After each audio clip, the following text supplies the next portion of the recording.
Hello everyone, today I'm going to be sharing with you the secret on investing in real estate. On this video I'm going to be sharing with you how, as a first time home buyer or as a first time investor in real estate, what you can do to take advantage and also what you can do to start investing. Make sure you tune and watch the whole video. You will learn so much on this video and you will start implementing and start getting ready so you will start owning your first investment property. Let's get to it.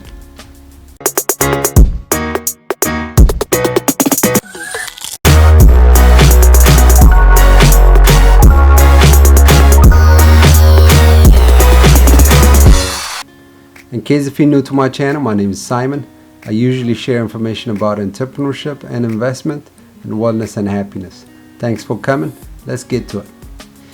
When we think about investing on real estate, most of the time we get stuck on the down payment because most real estate investments require between 20 to 30% of down payment.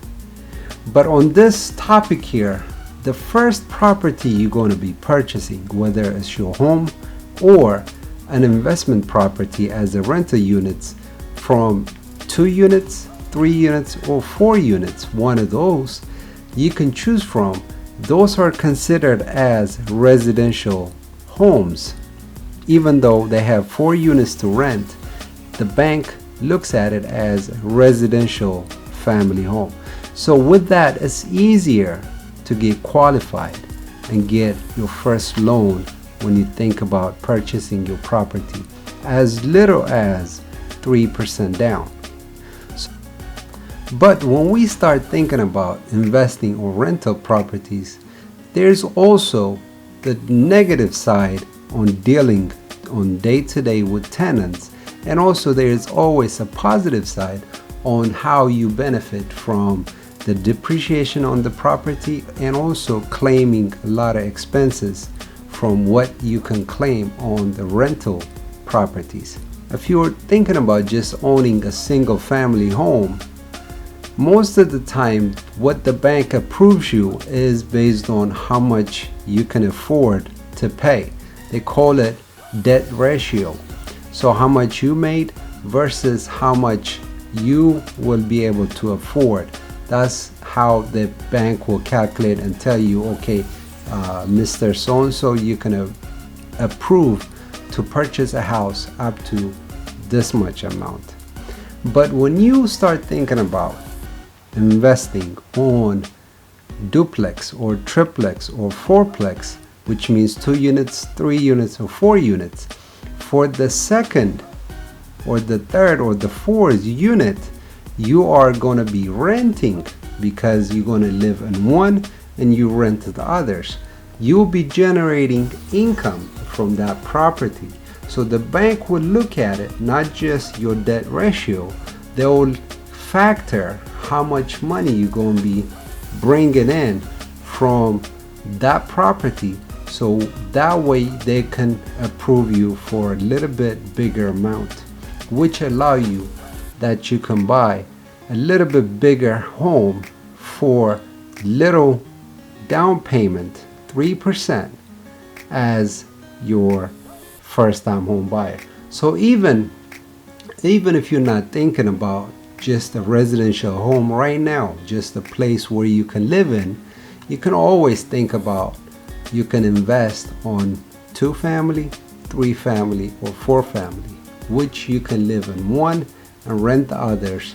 And the same time, that property will allow you to deduct your mortgage interest, your property tax, the insurance on the house, and also in addition to whatever you have additional expenses to maintain that rental unit.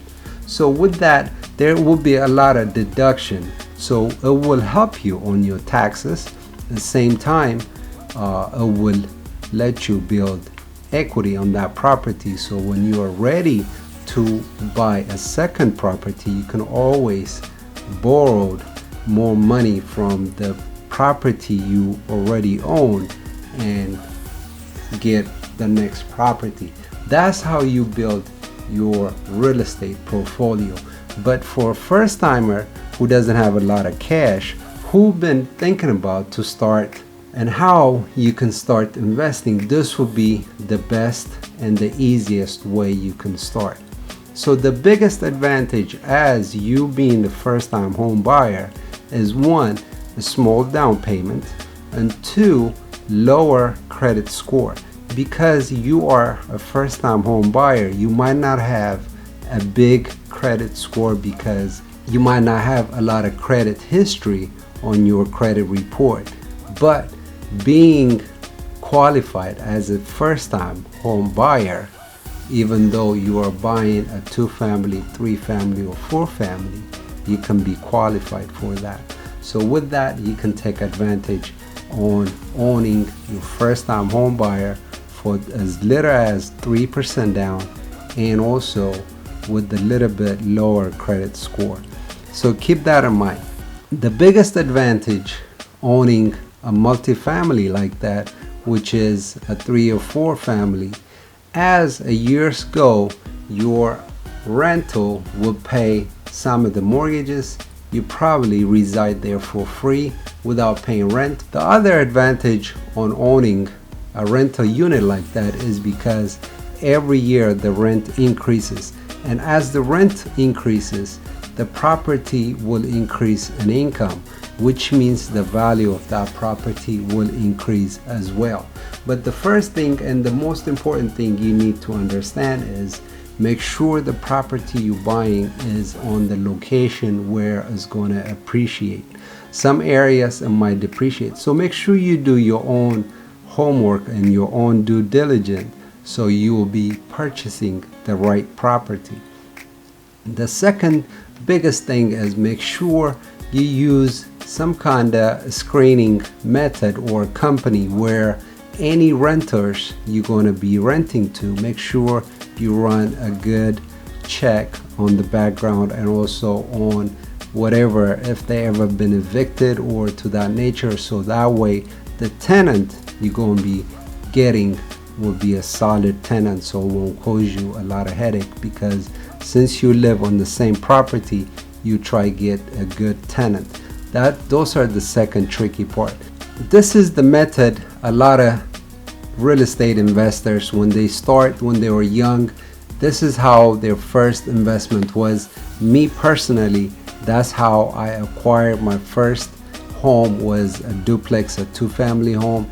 That's how I got into a real estate, renting it on, also become the landlord. That's how I got my feet wet, and that's how I began a real estate journey. So I hope this will give you a little bit of an insight, so it will give you a courage to go forward and start thinking about how you can take advantage of the first time home buyer loan program. So that way you put down 3% and you can borrow 97% on that property, and as the years goes, your rental income will help you pay on your property, so that way you'll start paying the property. And if you can, if it generates a lot more, and if you get lucky enough and the property you purchased had a lower rental incomes, but the area has a little bit higher, you can always fix very simple things, change the cosmetic and the looks of the apartment, and you can increase the rent. That way you will generate more income on that property, so that way you pay your mortgage a lot faster instead of waiting for 20-30 years. And if you pay it a lot faster in 10-15, so then you'll have a property will always generate your income and you don't have a payment on it. So that's how you build your rental property portfolio. Then with that, from one, you will start borrowing money against that property, and you take equity and you move to the next one and the next one, and that's how you build your real estate empire.